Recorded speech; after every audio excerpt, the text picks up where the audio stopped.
অনেকে বলে আমি নাকি ভাইরাল হওয়ার জন্য তাহেরি সাহেবকে নিয়ে পোস্ট করি। পুরাটাই মিথ্যা কথা ভাই। ওদের হয়তো ধারণা নাই যে আমি কিরকম পোস্ট করি বা কিরকম ভিডিও বানাই।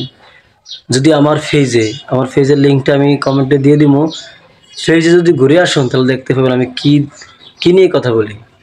তাহলে দেখতে পাবেন আমি কাদেরকে নিয়ে কথা বলি। আমি সত্যটা একটু তুলে ধরার চেষ্টা করি। ভাই আমি তো শায়েখ আহমদুল্লাহ সাহেবকে ঘৃণা করি না, তিনি যে কথাটা বলছেন তার কথার সাথে আমি একমত নাই।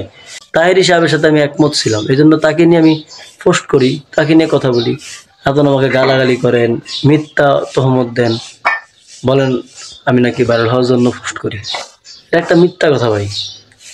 আপনি একটু আগে ব্যক্তি সম্পর্কে একটু ভালো করে ধারণা নেন, তারপরে তাকে বলেন, তাকে মিথ্যা অপবাদ দেন। কোনো দরকার নাই, আপনার প্রয়োজন নাই। আপনাকে কি কেউ বলছে আমার ভিডিওতে কোনো কমেন্ট করতেন? আপনাকে কি বলছে আমার কেউ সাপোর্ট করতেন? আমি ভাইরাল হইতে চাই না, কিন্তু আপনারা ভাইরাল করে দেন আমার। কই আমি তো কারোর বিরুদ্ধে বলি না। জাস্ট আমি একটু সত্যটা প্রকাশের জন্য আমি তাহির সাহেবকে প্রমোট করলাম। এটা আমার উদ্দেশ্য কিচ্ছু না। আপনি নিজের কাছে এটা আপনি নিজে খারাপ মনে করতে পারেন, কিন্তু আমার কাছে এটা খারাপ না।